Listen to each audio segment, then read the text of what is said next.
started in just about 1 minute. We'll give people a few more minutes to get into the room, and then we're going to go ahead and get started with introductions as people continue to filter in the room. Welcome to the web today, which is State Perspective, How Utah is Strengthening Its Infrastructure to Support Accessible Materials. My name is Elise Crossland, and I work on the Center on Technology and Disability. I'm going to provide just a brief introduction to the webinar today and then hand it over to our panelists from Utah to tell you about the great work that they've been doing.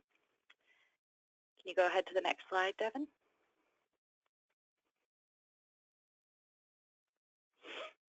So just a quick note, particularly as these slides will be available to download from the CTD website. There are some animations in some of the slides, and if you prefer to use them without animations, we have some instructions here for being able to turn the animations off. In slide 11, there are some specific pieces of bright yellow text that are intentionally designed to be inaccessible, so don't worry if you see those.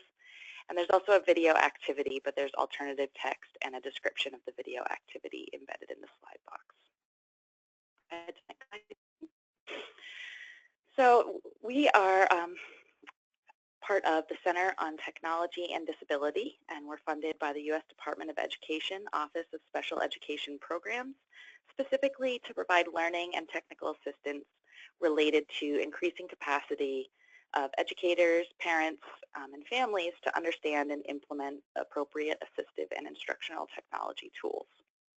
We develop products that promote best practices, and we deliver technical assistance to state and district leaders to strengthen their programs.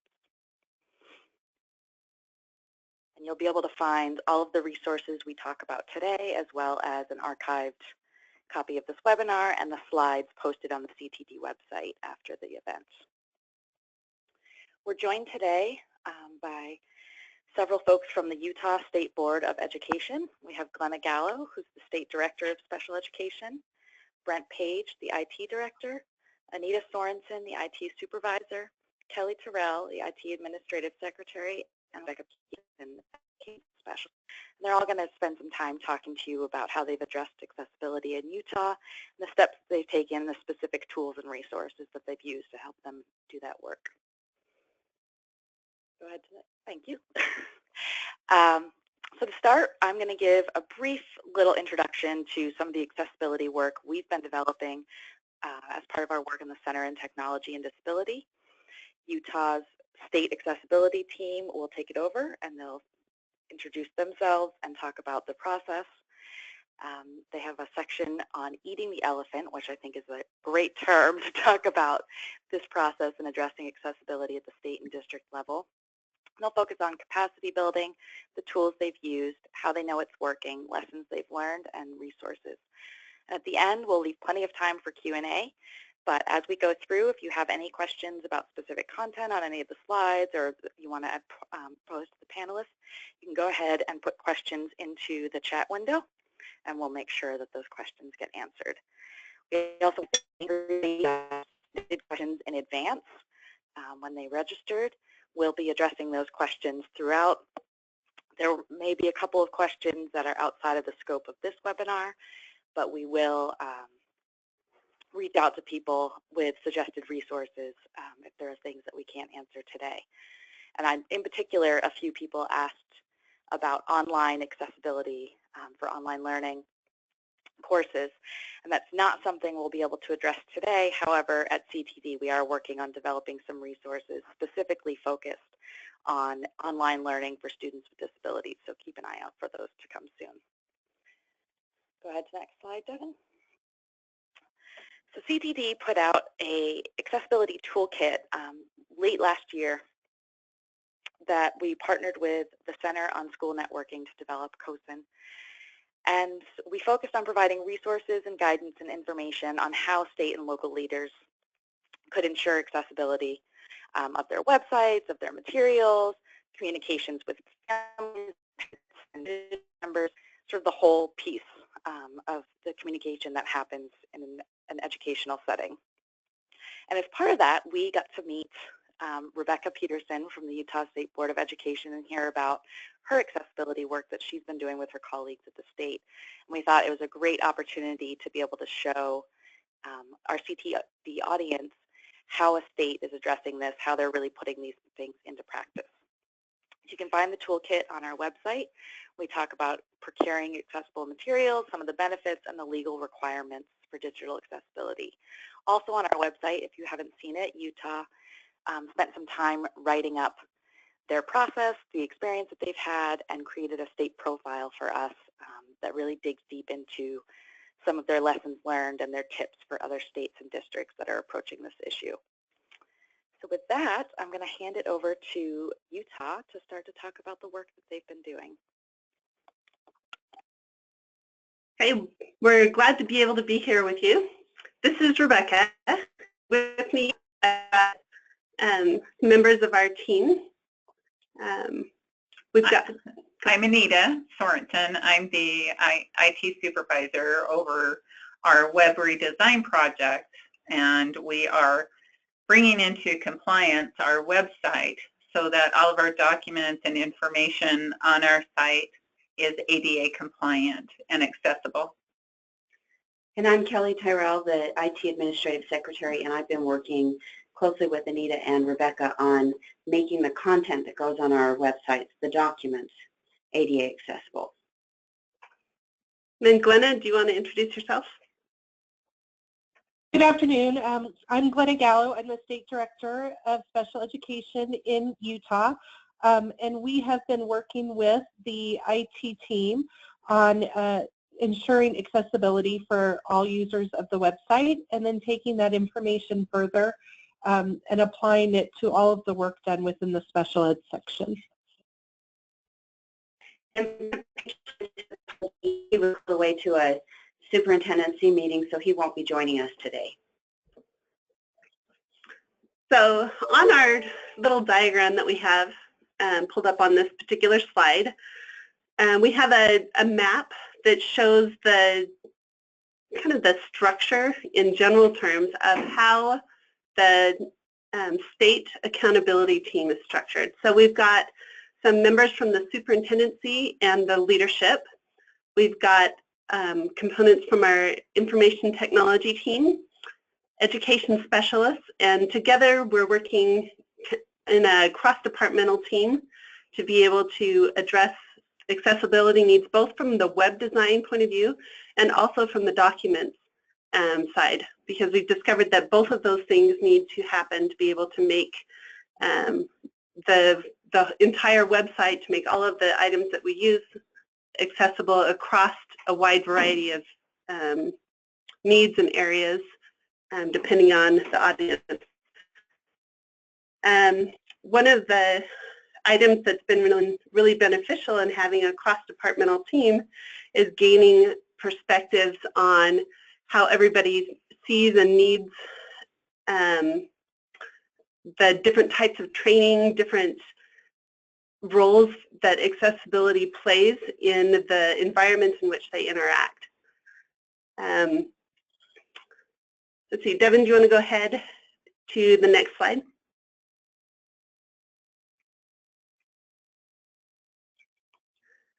So this whole process began originally with our IT director, who looked at the website that we had and realized that it was not compliant with Section 508. And so he decided to put forth a proposal to the superintendent for the redesign of the website. And when he put that proposal to our superintendent, she thought that was a great idea, gave him the go-ahead to kind of flesh that out a little bit, and then brought that to the other assistant superintendents and leadership at the state board. From there, we were able to get state board approval and a little bit more direction on the way that that project could unfold.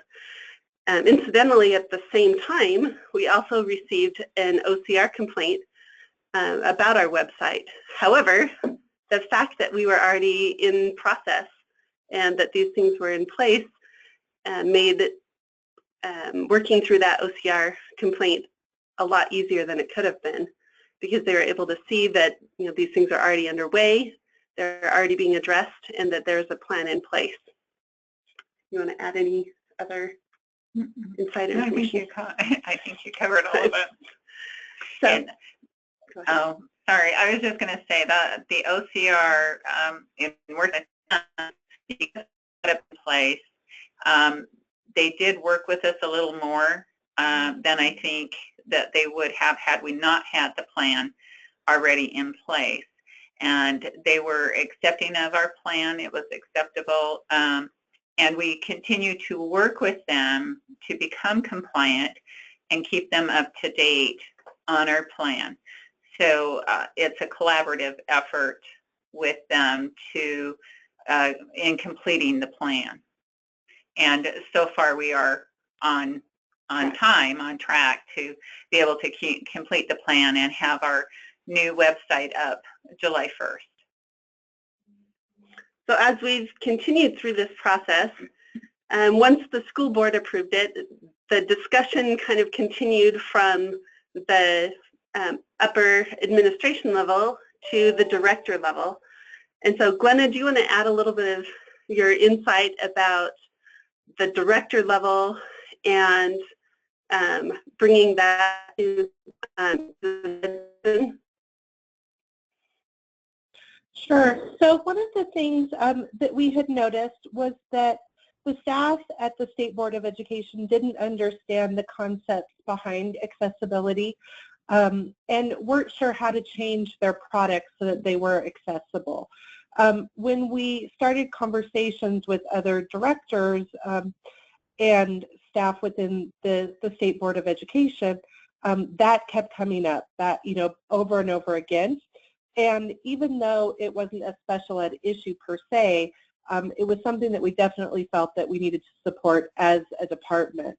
So what we have done is, and we'll talk more about it, is we've really started to integrate the trainings that were provided throughout the entire department, really start to examine our work products going forward so that we were not only correcting the mistakes we had made previously, but our new work was meeting accessibility standards. And then as directors, really talking through that as to how do we hold people accountable, how do we provide them the professional development that's needed for them to make this change, and how do we build in a system of accountability that supports these changes. So you can kind of see how this is trickling from one person who had the vision for what needed to happen, and then getting the buy-in from the leadership, and then building that capacity going through the director's level, and then now starting to really look at how can we bring in more people, how can we build capacity within more members and staff members, education specialists, people who will be using these materials and items on a day-to-day basis. We realized that the need for capacity was critical, because this is too big of a job for any one person or any one department or section. And there were a lot of tools and materials needed to be in order to be able to train people and to help people to understand what was involved in not only updating the website, but also in creating materials that could not only go on the website, but that could be involved in the things that we do on a day-to-day basis. Once we kind of started getting a general hold on that information, we started creating materials that we could use for trainings. We started scheduling overview trainings just to kind of dip people's toes into the idea of, hey, this is accessibility. These are the things that we're going to be looking at. These are the things we're going to be changing, but also with an eye on keeping it manageable. From there, we moved into doing more detailed trainings and providing more detailed support, and also looking at how we could build more integrated and collaborative teams across the agency. We began doing staff trainings and a little bit more intensity, and continuing to work on the website, which is still going to be an ongoing process. So as you go across kind of our little timeline, we're now into this last box, which is the June 2017. So we're working on getting that new website launched. We're continuing with the training and coaching of all of our employees and staff members. And part of that is also addressing all of the documents that go on the website and making sure that they'll be compliant when we have the new website up and ready to run. Actually, I just want to jump in very quickly because we do have a clarifying question from somebody in the audience. They're asking, when you're talking about superintendent, are you referring to what we would call the Commissioner of Education, or are you district level superintendent? State level. Yeah, so it's our state level superintendent, which is probably equivalent to the Commissioner of Education.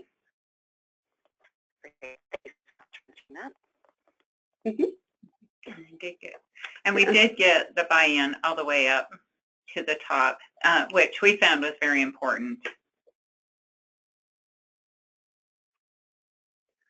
Okay, Devin, can we go to the next slide?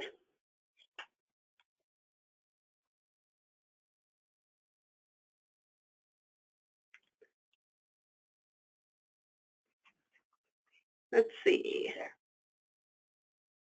So this is the how do you eat an elephant question. One of the reasons that I picked this particular question was because the answer is one bite at a time. And anytime you're looking at accessibility, when you first start looking at it, you realize that it's a really big elephant. And there's lots and lots of things that need to be considered. So go ahead, first click. So the first thing that we looked at as we were is realizing, and this is kind of what Anita touched on, and also the question about who did we contact first, is that the administration and leadership really needed to have the knowledge and the buy-in to be able to support this project. Without having that support, the project really would flounder. And it needs to become a priority with the leadership involved. So when you're looking at the scope of this project, once you look at the coding, you look at the website, then you start to go a little bit further and you realize, well, not only are there those items, but there are thousands of documents that are also housed on the website. And in order to get those thousands of documents compliant, that means you need to now suddenly train hundreds of people on all of the details that are involved in having items become accessible. So the first thing is administration leadership, and then from there we needed to come up with a plan to build the capacity of all the staff. So somebody needed to begin the process. In our case, it was the IT director. Then we started asking questions to build the capacity of all of the staff. So some of the questions that needed to be answered were, what does it mean to be compliant? In our cases, once we started asking that, we discovered really there are two sides. So we have the coding side, so the actual design of the website, the HTML language, and then there are the materials, so things like Word documents, PowerPoints, PDFs, all of the things that go on to that website. And they require expertise in maybe different kinds of ways that both needed to be addressed, but they needed to be addressed simultaneously, and that's one thing that we found as we were going. We needed to find a way to be able to spread the word. So, and the people that needed to get that information were the people who had the capacity to be able to make decisions with funding and decisions where they could make policy choices. So an example of this might be as an education specialist, I could look at it and say, yeah, it's really important for us to be able to create these documents. However, I don't have a budget. I don't have budget-making, decision-making capabilities. It's not within my realm of my job. So without the support of people who do have that capacity, it could easily be a dead-end space or dead-end project. So having that education and leadership and then the plan to build the capacity, those are important places to start. And that's what we discovered as we began.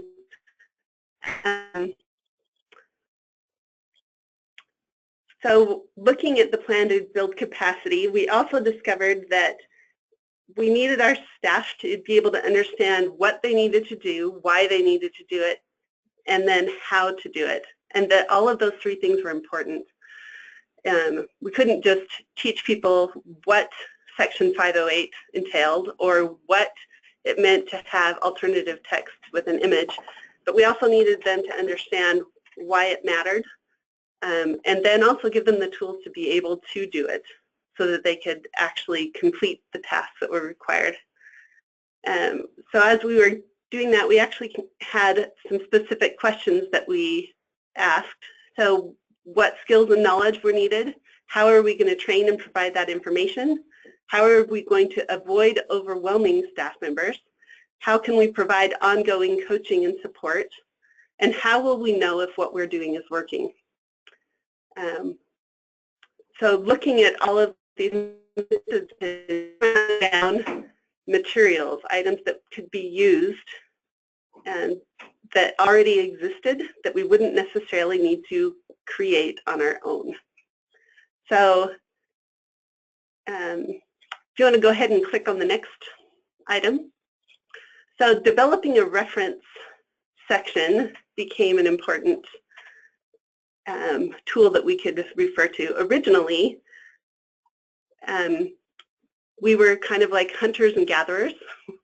We were going around looking to see what information was out there, what tools have other people developed that we could use. How could we find things that were directly applicable to the projects that we were going to create, but also how could we, what things were available that were written using terminology that people who perhaps were not trained using, I'm going to call it computer lingo, be able to understand and apply. And we found that there are some good references out there, but we also found that there were things that we needed to create to be able to have those items be usable for our team members. And so we created a group site where we could post information, where we could post tools, where we could have kind of anytime somebody might need, oh, how do I create a meaningful link text? I can't remember how to do that. I remember hearing it, but I don't remember how. They could go to that group site and they could find information on how to do that. And so that became kind of a repository for all of the training information and the how-tos. Let's see. The other challenge that we came across was that when we were beginning, we needed to identify experts who could answer questions. And because we didn't have a built-in accessibility publishing in our agency, we were on the hunt for people who could answer questions outside of our agency, which actually led to us tracking down Devin and Elise and people at the CTD, as well as some people at Adobe and at AimsWeb, WebAIM. AimsWeb is an assessment that we use, but WebAIM, and some other people who could answer specific questions when we got stuck and weren't quite sure how to proceed. And those resources were really valuable as we worked to build capacity here as well. Okay, do you want to go ahead and click on the next item? So once we were looking at we've developed these basic materials, developed items so that we were ready to begin. We started with overview trainings, and these overview trainings were designed to just kind of provide a brief touch on what is accessibility, and what does accessibility mean for you in your job? What does accessibility mean for things that you're creating? But not necessarily go into the depth and technical information on how to do every single thing that would need to be done. So we are trying to avoid the big bites of elephant and instead stay with little bites. So the overview is to provide that here's what's coming up, here are the things that you're going to need to know how to do, and we're going to provide training to you along the way, but just so that you're aware this is where we're going. Okay, next button. From there, the next step was to do in-depth trainings. And on that, we would identify what are the areas that people are needing to address first. So for in the special education section, one of the things that we use the very most are Word documents. And so by doing some survey work, we could identify where were people's areas of weakness and start there. And we targeted the first about 4 months really looking at Word documents. What were the things that people needed to know about creating accessible Word documents? What were common errors that they might see? And when, what did it mean to create an accessible Word document? And so creating materials, resources, coaching, doing work groups, things like that around that topic, which incidentally led to other things that were connected, like PDFs and PowerPoints. But that was a place that we were able to start with what we used most often so that we could begin those in-depth trainings. Go ahead and click the next button. From there, go ahead. We also started with the support staff throughout the agency, as they're the bulk of the individuals who usually do the document work and getting it ready for final publication. So we wanted to make sure that they had the best handle on the information and had the most in-depth training so that they could support not only each other but their specialists as they go through. We found that that's been a really helpful way to go. And it creates a built-in expert in each section or area so that when people have questions, they have somebody that they can go to get more help and more information. Once we kind of felt comfortable getting the training process started, and we've just started with reaching out to LEAs and other agencies. This part is still kind of in its infancy, but some of the things that we're doing to reach out to LEAs are reaching out to special education directors with doing the overview training, some newsletters that have information about accessibility that have been sent out on a monthly basis. And really what we're doing is just looking for any opportunities that we can come across to reach out to other people, sometimes in other agencies, to help them to become aware of accessibility and resources that we've developed and things that we can do to support each other as we're working on becoming fully compliant and accessible, not just in a checklist way, but also in a fully functional and meaningful way.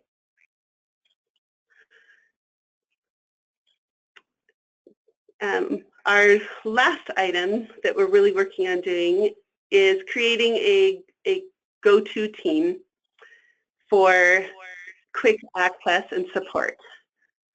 So as we're looking at within each section, having a person who really is designated as that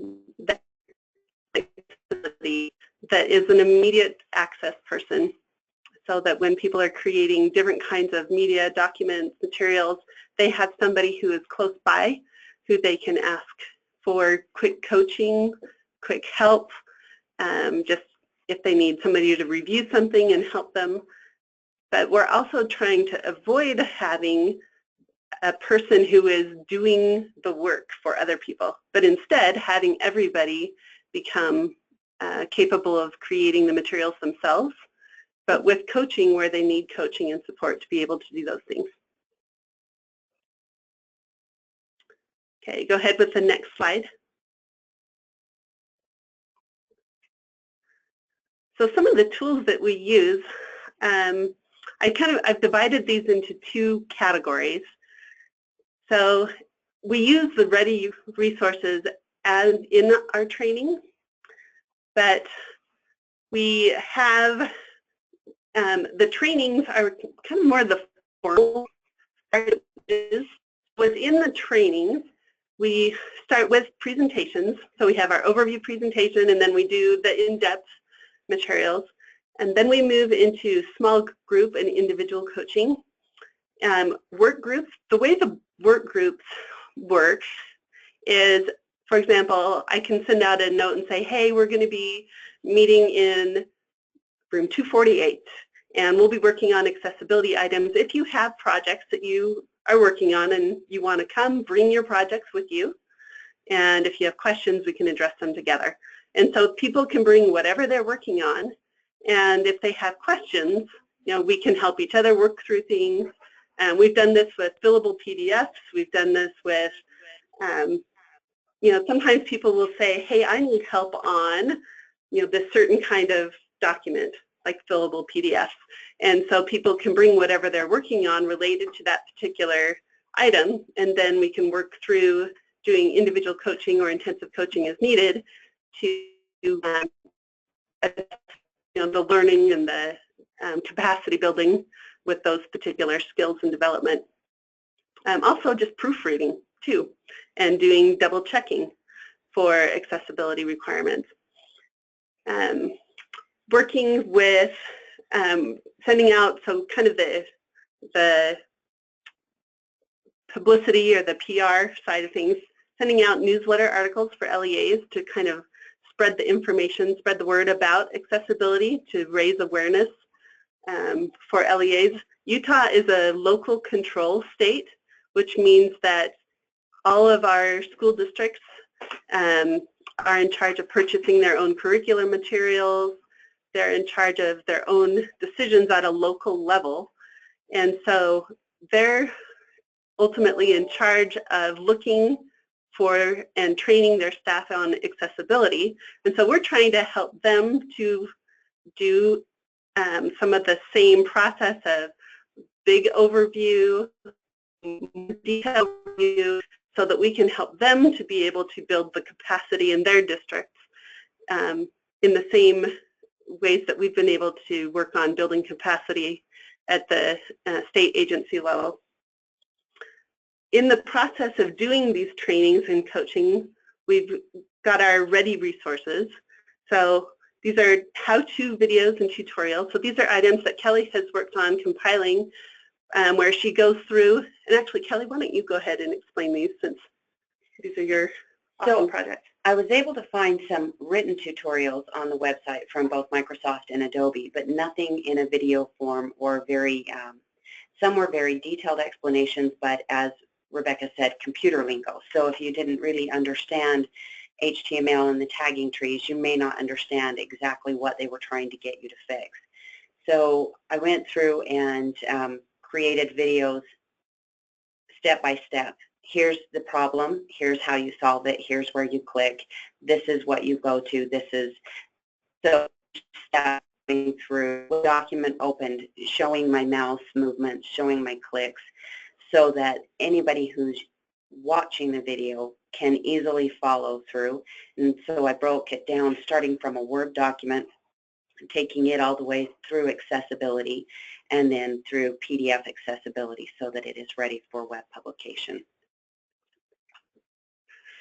Why don't you share what you found at the library too, through that you do some videos through the library. We're doing training. Oh, it wasn't. Oh, okay.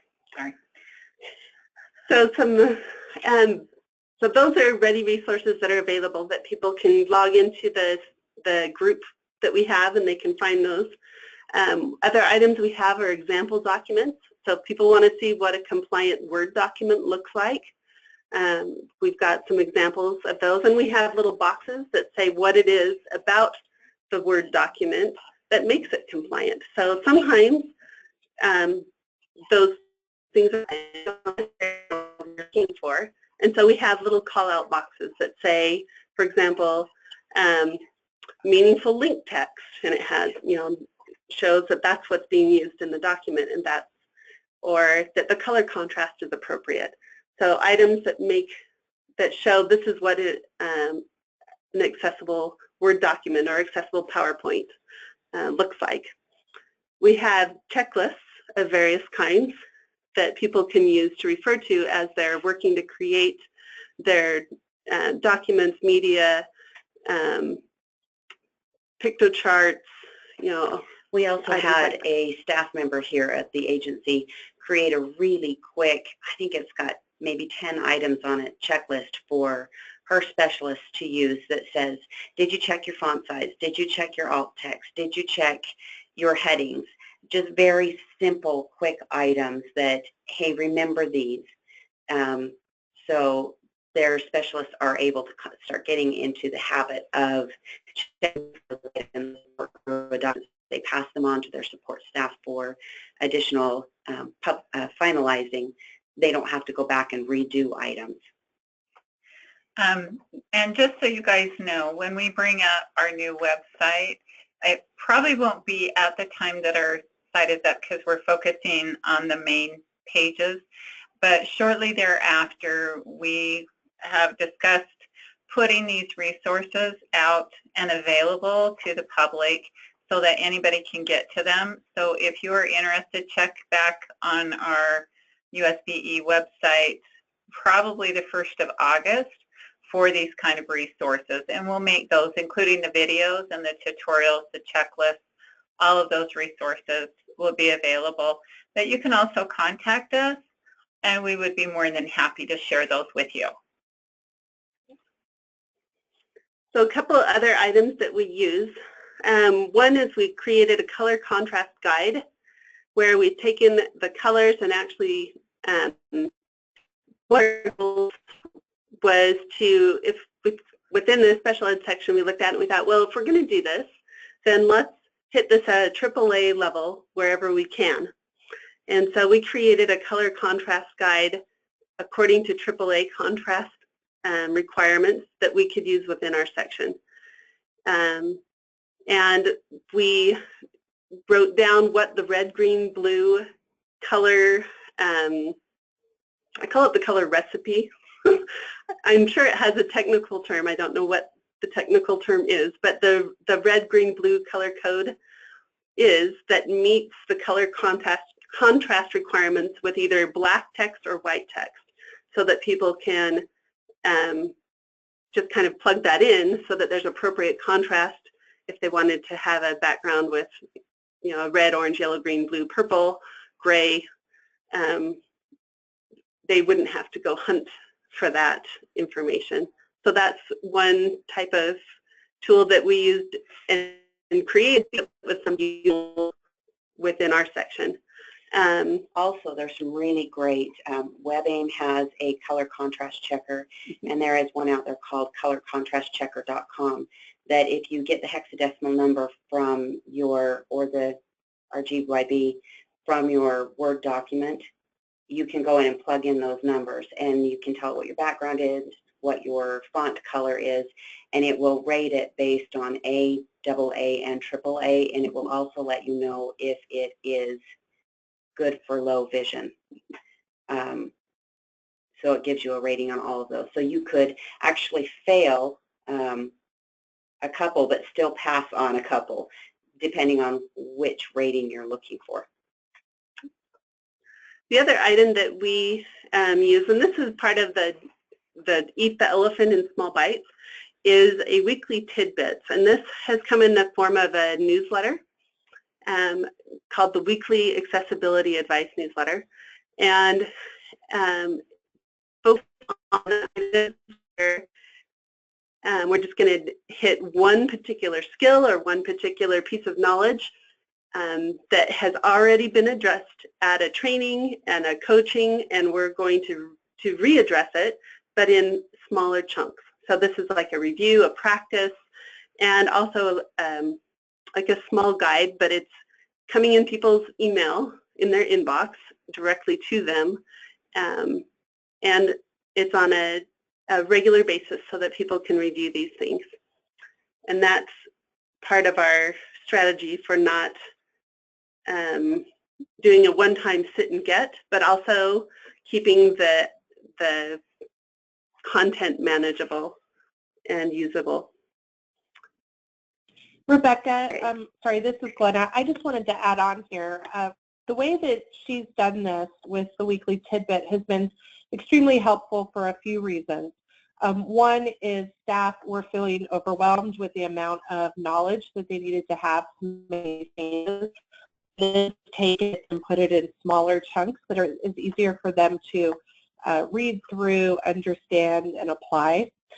The other thing that we've been doing with this is saving it to kind of a share drive for our department so that as new people come on, they have access to all of these training materials, and this can be part of the onboarding process, and we don't have to recreate these materials moving forward. And Glenna, we also put all of those in the Office 365 group so that they're available to the whole building. Yeah. And the weekly accessibility advice item has also been something that has been successful in sharing with outside agencies too. So there have been other groups who have requested access to that information because it is in small chunks. And so that's been a successful endeavor. So next slide on that one.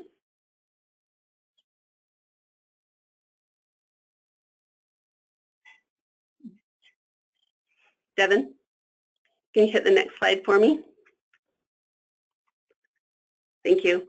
So I wanted to just do some examples of a couple of things that I've used in trainings. One of the important things that we've discovered is going beyond the checklist and helping people to understand the why behind what we're doing, and really getting people to be bought into the fact that this is not something we're doing just to avoid an OCR complaint, or this is not something we're doing just because we need to do it and it's on a checklist, but that this really matters and it makes a difference in people's lives. We want to be able to build understanding for and have this really become personalized to people. Go ahead with the first button. So as we're working to build understanding, one of the things that I share, and I'll share it with you guys, is with accessibility. And this doesn't necessarily have to do with text accessibility or website accessibility. This has to do with a building. It has to do with a restaurant. And there was a time when I was in a wheelchair for about 3 months. And it was difficult for me to get out and around, and I was going to a restaurant with my husband, and we got out of the car and went to go into this restaurant and went up the wheelchair ramp. So they had a wheelchair ramp, they could check that off their list, and went to go open the door, and the door swung toward the sidewalk, toward the wheelchair ramp, which meant that you actually couldn't get in the door. So in order to get in the door of the restaurant, you actually had to go down off the curb, or you could go back down the wheelchair ramp, but then you would have to go up the curb to get into the door. So the door was 3 feet wide. They had a wheelchair ramp, the checklist, but it was completely non-functional for somebody who wanted to actually use the accessibility features that were built to be able to help somebody who was using a wheelchair to try and get into the building, or to get out of the building for that matter.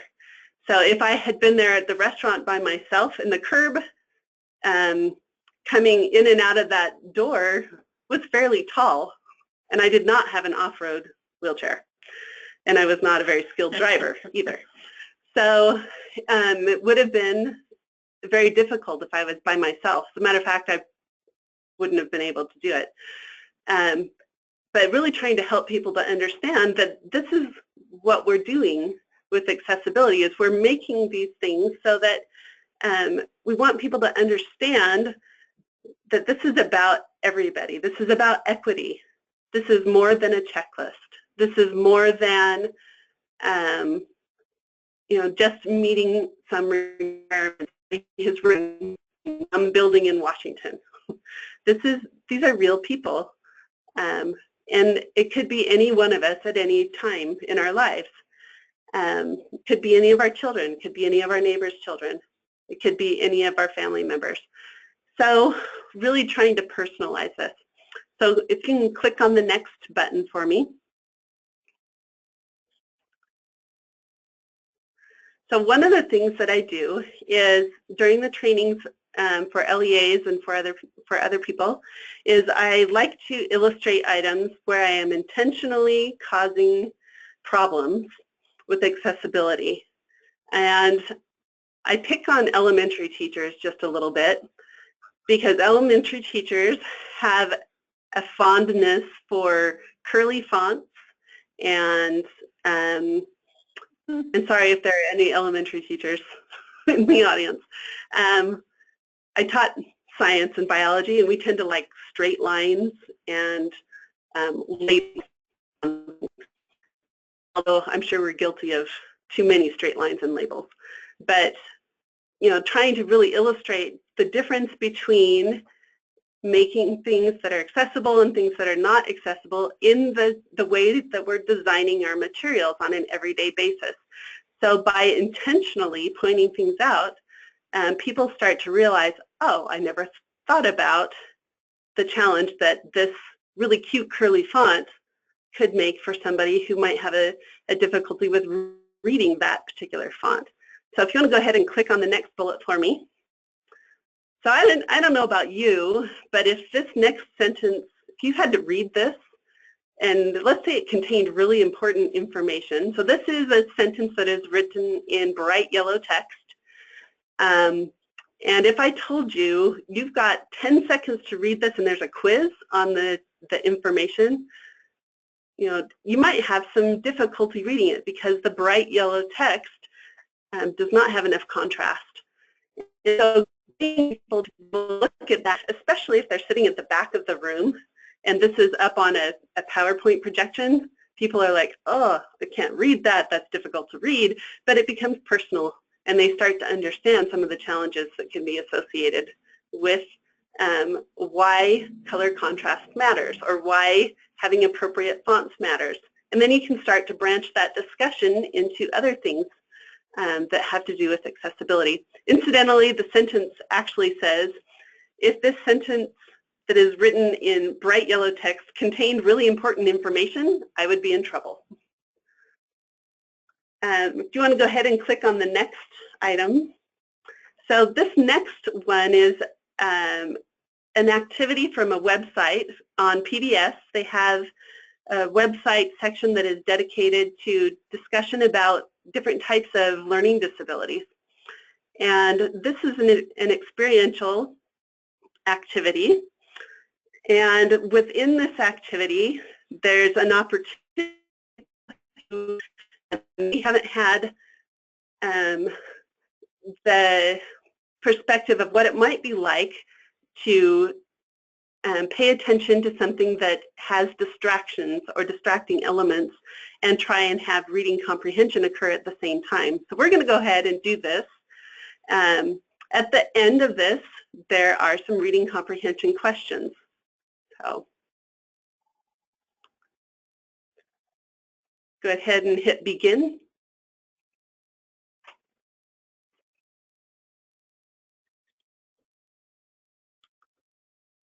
With this, I have to enable the Flash player.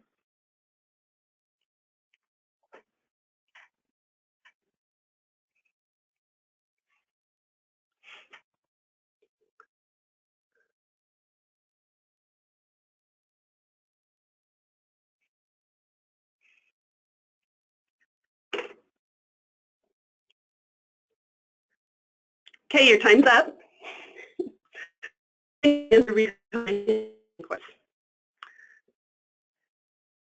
So there's 3 comprehension questions on here. One is, what was Tom trying but failing to fasten? His seatbelt, his trousers, his mind, or a new banjo string? The second question, how many students were in Tom's class? Were there 7, 2, 11, or 25? And the third question, what objects described in the passage has or have soft sides? A nearby hill, Tom's pillow, the cows in the meadow, or the birds floating silently overhead? Okay, so go ahead and close the activity for me. And if you really want to know the answers, you can actually open the PBS activity and you can go through and do it. But the reason that I use that particular activity is because it gives people the opportunity to be able to see how having distracting elements, sometimes having too many pictures, too many colors, maybe blinking items, maybe scrolling text, how that could really make trying to comprehend text or meaning challenging.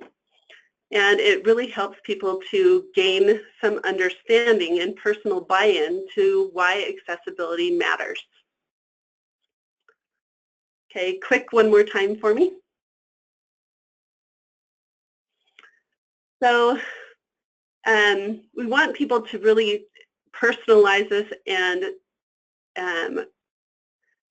kind of make this be their way of doing business so that as they're going through, this can become an automatic process. And because it becomes important to them, they don't skip it. They do it because it matters, not just because it's, you know, that thing that they have to do in order to have their item published on the website or to be able to send it out. Okay, go ahead and click on the next slide for me. So then there's the big question of, so how do we know it's working?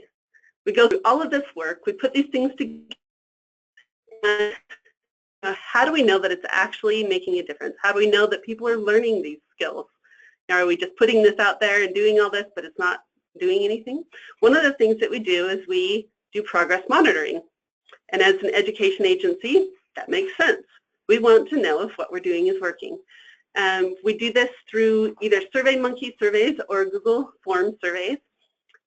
This screenshot image that's over on the right-hand side is a screenshot of one of the questions that was sent out at the beginning, where we were probing to see of the different items that we were looking at, where do people feel like they need the most help? And that helps us as we're prioritizing tools that we're creating, materials we're working on, coaching. You know, we want to know, you know, where do people need help? Then over time, we can ask questions and we can look at how the answers change. We can also ask specific questions about skills. Do you know how to create alternative text? Do you know how to, you know, what are the items that are required to create an accessible Word document? You know, can people actually do those things? So we want to be able to monitor the progress on the skill development. Also feedback from trainings. And then the ultimate test, though, is actually looking at the products that have been created. So can people actually do these things? Are they making things that can be, that actually meet the requirements of the accessibility? You know, are they compliant? Are they meeting the standards that we've set? You know, how many questions are people asking? Are they doing these things independently? Are they, how often are they accessing the materials? Do they know where the help materials are? You know, what is the frustration level of people on the staff? So those are the kinds of information and the things that we are looking at to know if what we're doing is working. Glenn, have input on that from the director point of view? Nope, I don't. Sorry. Okay, go ahead to the next slide, Devin. So I've got a number of lessons that we've learned as we've gone through this process. And I think it's hard to prioritize the lessons, but one of the biggest ones is really to keep it simple and to try and put it in those bite-sized pieces. So looking at that accessibility elephant, realize that it's going to take a long time. This isn't something that you can do in a month. It's not something you can do in 3 months. This is going to take a long time. But also, kind of going along with that, that you need to just start. And that you start and you do that in bite-sized pieces, in accessible chunks. Don't get into too much depth too quickly. That was one of the things that we learned at the beginning. One of the first trainings that I did within my section, I realized that I did a really good job of totally overwhelming the people in my training.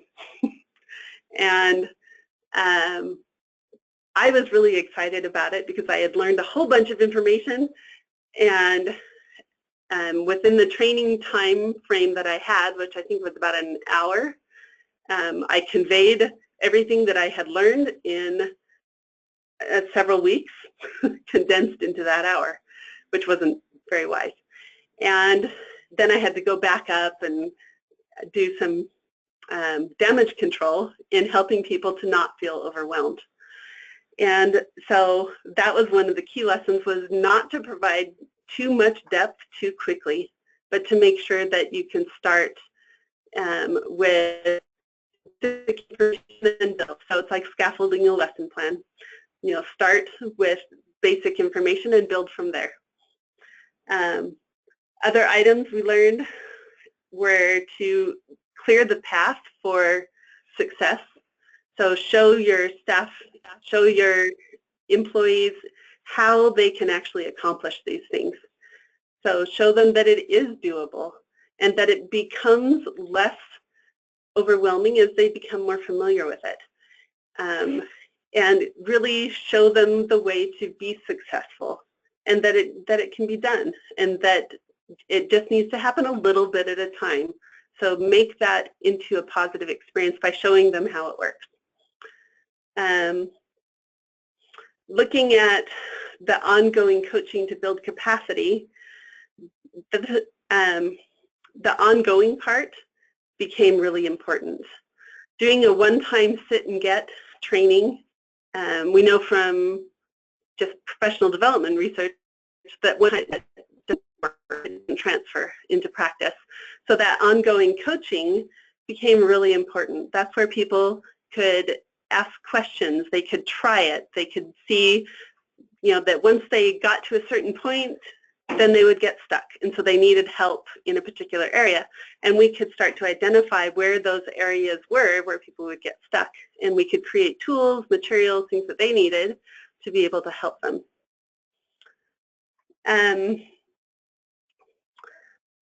One thing that we learned going along with that idea is that you have to go slow to go fast. Even though we felt like, okay, we're going to get this done, we're going to create all these materials, you know, we want to have this website ready to go by, you know, our deadline. There's all of these things that we need to get done. We realized that if we wanted to get it done correctly, we needed to go slow to go fast. And so that's where that proper training really became essential and really important. Locating the experts, we talked about that a little bit earlier. So the experts at the CPD, experts at Adobe, WebAIM, looking within your local areas, people that you can find who work with accessibility. Those were people who could answer questions. For example, one of the questions that came up at one time was, if you had a light blue background and you had white text, but the white text had a black shadow around it, which thing do you use to consider for color contrast? Do you consider the black shadow around the white text, or do you consider the white text? So which one do you compare with the light blue background? And that wasn't information that I could find anywhere. And so it took having somebody that I could ask to really clarify that point, since technically there was black and blue. So which one were you looking at, the white text or the black background with the light blue? But having somebody to be able to ask questions like that, or tagging tree questions, was really helpful. The public workspace, so things where people can post tools that they create or find. So for example, the checklist that Kelly mentioned earlier from somebody in another section who said, have you checked your, did you use styles? Have you checked your font? Have you checked your font size? All of those items. But those are tools that people, when they've created them, they can put them into a single area, like a repository for all the accessibility information. And those things are available for everybody to be able to use. Looking at the next one, working on the website and document accessibility simultaneously. So when you have the website ready to go, all of the documents that go on the website also needed to be modified. Documents, PowerPoints, whatever was going to be on there. And so working on those two things at the same time, I think has helped the process to be able to be not only more efficient, but it's also helped us to be able to figure out what helps the whole project as a whole be united and to be really a collaborative effort. Looking at creating collaborative teams that cross the agency. This one has got a number of benefits. One is that it helps to identify what is needed in different areas. If you're in a large agency, it's really easy for people to be siloed. And creating a cross-departmental or cross-agency team helps to break those things down. Another thing that it does is it helps to facilitate communication. So that people know what is the project, how is it progressing, how are the different parts working together, what is their role within the project, how can people help, and what are the goals, and really keeping that common vision together. This also helps people to answer questions, why are we doing this, and it avoids the gossip mill. If you have multiple people that are regularly communicating, you can make sure that the information that's being disseminated is unified and that it's correct. The feedback loops that you can create with the frequent communication not only provide opportunities to give information about how do you do this, why are we doing this, what are we doing, but also to get information back on what is working, what's not working, what ideas do people have, people see somewhere else that have worked well, and it really broadens that pool on how we can be successful. The other item that we realized was that you can't wait for perfection. So if you wait until you have everything absolutely created and all of the items are perfect and everybody has all of the capacity knowledge that they need to train everybody, then we may not ever begin. A lot of the capacity that we've developed, we have developed as we have gone along. And we've learned a lot going through this process. For myself, this has been a huge learning process. I came into this process really not knowing a whole lot about accessibility beyond my experience in a wheelchair and the necessity of the ethics involved in it. But the technical requirements for how to do these things on a computer was not in my skill set.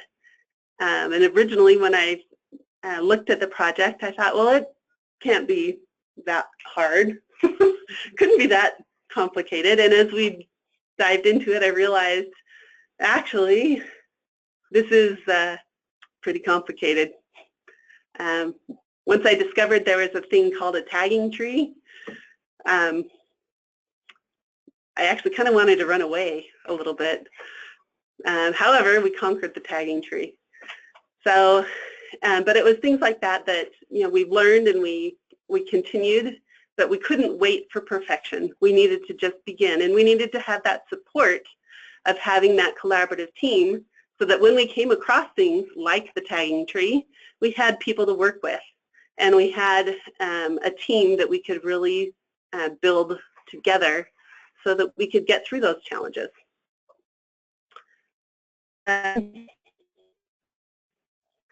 You want to go ahead and click to the next slide for me? So these last two slides are talking about what we would do if we were going to approach this a little bit differently, knowing what we know now. And we would start using some of the principles from implementation science. We kind of hit these things, but we hit them a little bit sideways. And more on accident than on purpose. Yeah. So knowing what we know now, if we were going to start this again, we would use some of the questions that are based in implementation science. This quotation that is up here on this slide is actually one from my dad.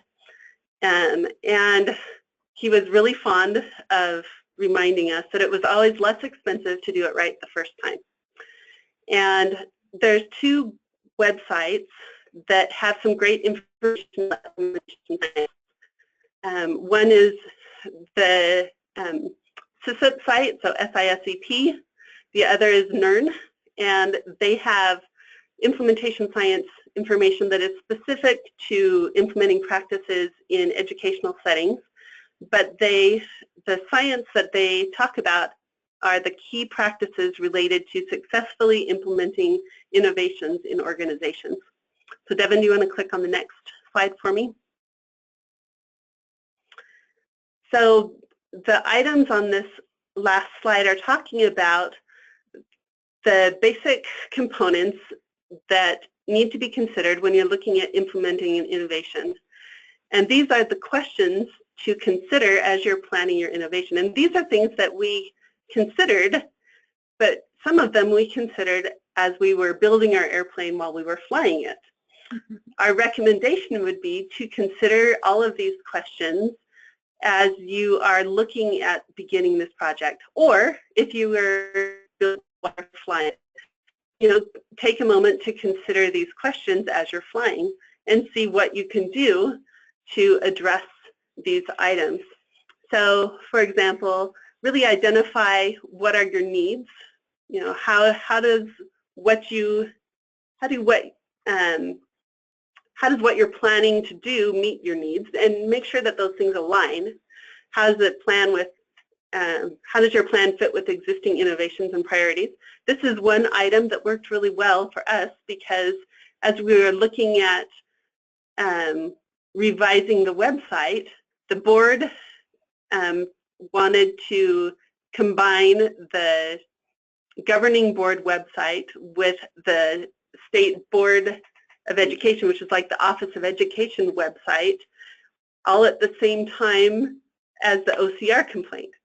So those things, you know, that fit worked together for us. Looking at, do we have adequate resources? Do we have the things that we need to actually carry out the issue we're planning on? This fourth one is kind of a challenge. You're looking at what have other people done that have worked? And actually this webinar kind of ties into this particular item, looking in the implementation science, but you're looking at what have other people done and what research is there out there about what works, and finding a way to model what works in your own agency and in your own setting, because you want to focus your efforts on things that work. Looking at readiness and capacity, these are two areas where we feel that we hit things sideways, I think, the most. We built these things when we were flying, and looking at, what are the things that we needed to create. We didn't really know what we didn't know until we began. And in some ways, that was unavoidable. Among what we know now, we would recommend investigating anything that you can to really answer these questions clearly, as you begin this process. And looking at capacity, that's where having those experts who can help you in the initial process to answer the questions about, well, if you have a light blue background, does this meet the requirement? Or if you're looking at tagging tree errors, what does that mean? So making sure that you have people who can help you with those skills and the knowledge as you're beginning.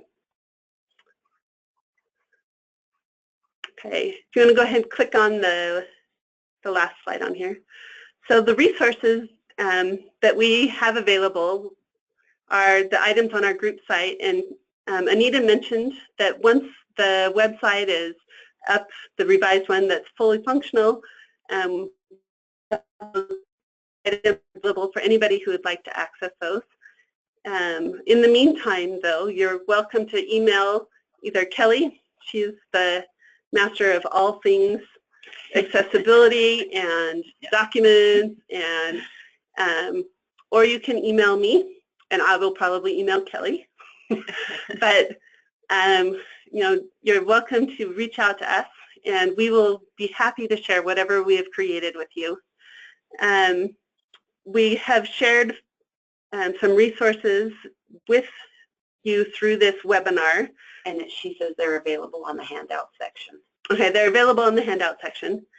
So items that we have shared, one is a presentation that Kelly put together that is like the overview presentation, the one that we provide to all staff, regardless of what their role is within the agency. There's a checklist that is one that we found on a Microsoft site about. There is a let's see, what was got a video? Oh, the video. So there's a video that Kelly created about how to use the accessibility checker, and there's a newsletter that's a copy of an article, just as an example of something that is sent out to LEAs. And then there's an example of one of the weekly accessibility advice little email newsletters that's on there as well. So those are items that feel free to use, and if you'd like any other ones, let us know. Our store of materials, just so you know, has been in creation since about October-ish. So it's not September. September, I guess. So it's not a vast creation, but it is fairly comprehensive. And we have items that cover most topics. So email us with the questions that you might have. And I guess that concludes the presentation. So if you have any questions, we'd be happy to hear them. Great. This is Devin. Can you hear me? Yes. Great. We did have a couple questions come through that we would love for you guys to answer. And first of all, let me just thank you so much on behalf of CPD and the AIR team for doing this presentation. We think this information is really valuable, and we really appreciate you guys doing this. So in terms of questions, we do have a couple that came through. And to any of our attendees, if you have questions at this time, please feel free to submit them as well. One of the questions we had was if you have any thoughts on how to maintain this accessibility effort. So the participant who asked this question is from Maine and said that in Maine, they tackled accessibility many years ago, and they have an active state government accessibility committee that meets monthly with it becomes a challenge to train new staff. So if you guys had any insight or thoughts on sort of maintaining that effort with rates of turnover and new staff in the state. That's one of the reasons we started those group resource pages, so that and the videos, so that they're there and available for any new hires that come in. Also, as we're setting this up for our new website, we have different people in each section who are in charge of their websites, and they're in charge of making sure that the documents are accessible before they post them.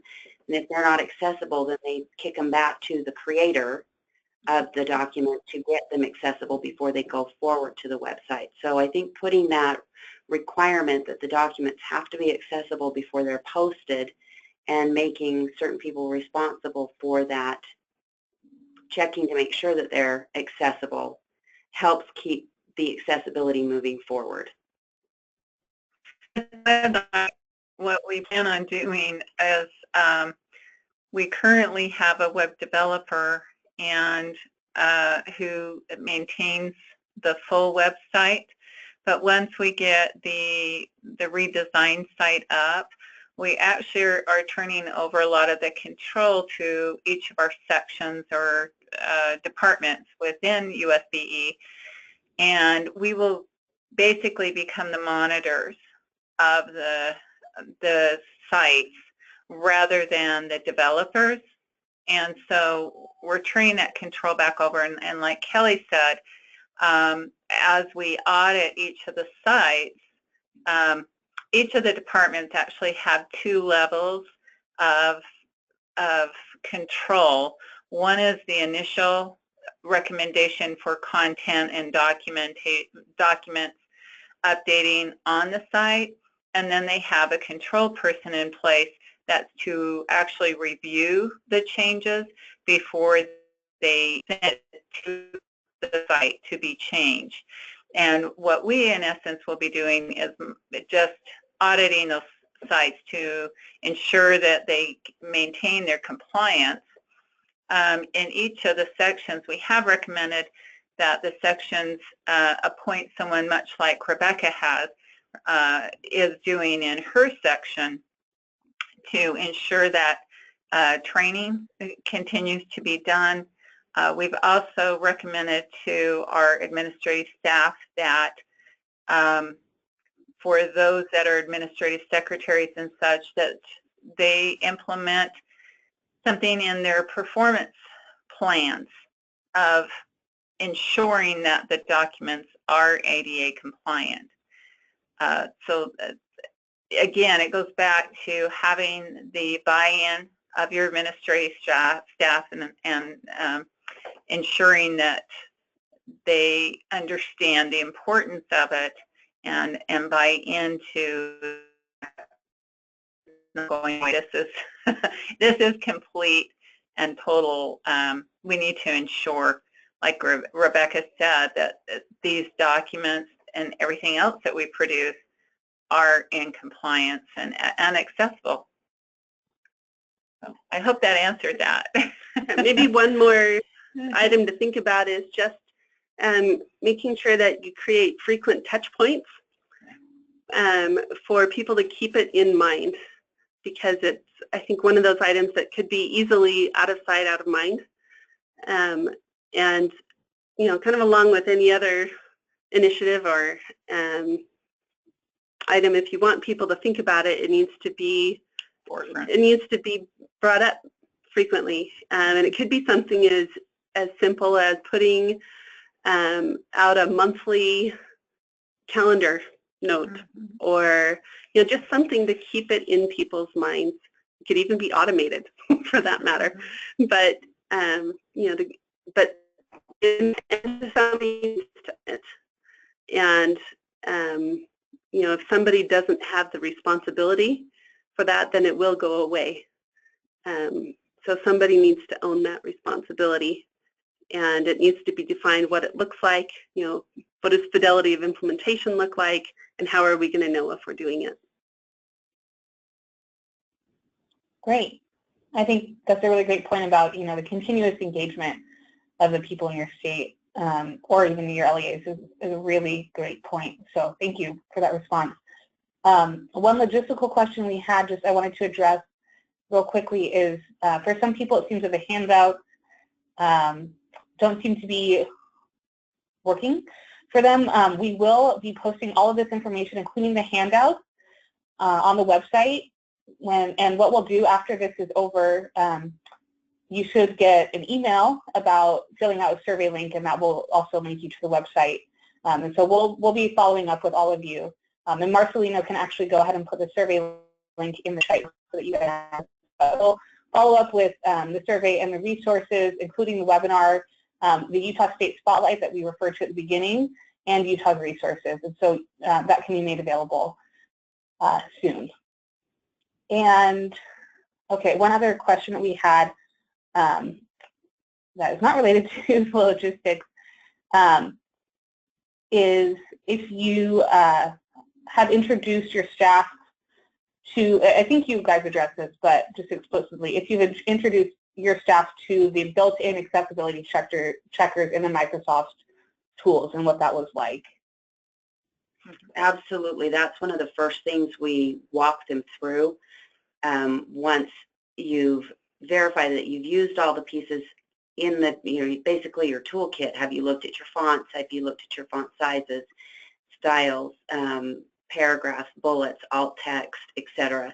Then here's how to use the accessibility checker in Microsoft Word, and understand that it doesn't have to be fully accessible. There are reasonable warnings or errors that you can let slide, that you can address and remediate once you do the PDF accessibility check on the document. So, and then there's the training piece there of what is considered a reasonable error or a reasonable warning that you can let slide. Yeah, so all of our documents have to be posted as PDFs. So we can't post any Word documents. And some of the errors are more easily addressed in PDF form. So part of that training is in there. And so going through those accessibility checker tools has been helpful. Also helping people to know, what are the errors? So when it pulls up an error, what does that error mean? And that's part of what Kelly covers when she does in the videos. As a matter of fact, I think the video that we share is about the PDF checker. It's about using the accessibility checker. And so the one specific. So looking at, if it has an error about reading order or repeated blank characters is my favorite one for Microsoft Word. Yeah. So just helping people to know, well, what does that mean? And also showing them that not only does it identify what the error is, but it tells you why to fix it and how to fix it on most of them. Not all of them, but most of them. So those have been really helpful tools. Another favorite tool is WebAIM too, and pointing people to the WebAIM resources. Yeah, WebAIM provides really, really great resources and really thorough explanations, which is helpful. We actually had one of our participants just recommended a tool that maybe you guys know about. I hadn't heard about it. It's called DAT, the Document Accessibility Toolbar. It's from it's out of Australia actually, and we actually researched it. But because of the way our firewalls and such are set up here, it wasn't them that were able to download and put it on our servers. So, but it did look like a really awesome tool. Yeah. And then I guess this can be our final question for the day, unless it's answered quickly, is there's a question about the nature of the OCR complaint that came through and how that corresponded with the work that you were already starting. If it was related to the work that you were already starting, or if you kind of had to rethink your approach once that complaint came through. Actually, we got the complaint after we had put in a plan. And so what we did was we went ahead and sent the plan to OCR. And because we already had a detail and a timeline, they accepted the plan, which actually gave us a little more time than what they normally allow, because they saw that we were already making efforts in that direction. So no, we didn't have to rethink it because we had already done enough research that we covered all of the items that OCR required. So our plan was pretty thorough. If anyone needs some suggestions on a plan, go ahead and contact Kelly. I can talk with Brent to see if he'd be willing to share that, but I believe he probably would. And so, I don't know if we were ever told the specific nature of the complaint other than we were just not compliant. Yeah, I don't know if you heard Kelly, but I don't know if we received the specifics of the complaint, just an overall that we were out of compliance. Glenna, do you have any other information on that? She's there still. I do. It was that somebody had used some sort of a screen reader to put the website through, and we're not for that correctly. We were part of a group of states and LEAs that were picked out for the same issues. So it's people going in, just kind of checking to make sure things are accessible. So my understanding is that if you have not already become accessible, that you could be receiving a similar complaint. It seems to be an advocacy group that's working on behalf of people with visual impairments. Right, there was about, I think, to my understanding, about 11 groups, state or local, who received complaints around the same time. So I think that's a good point, is kind of, if you haven't received that, know that it could be coming. And so I think your guys' model of having a plan already in place is a really great one, just in case that does come through. And it's not like we talked about, you do want to be compliant for the sake of being accessible to all your users. Absolutely. But yeah, feel free to contact Kelly.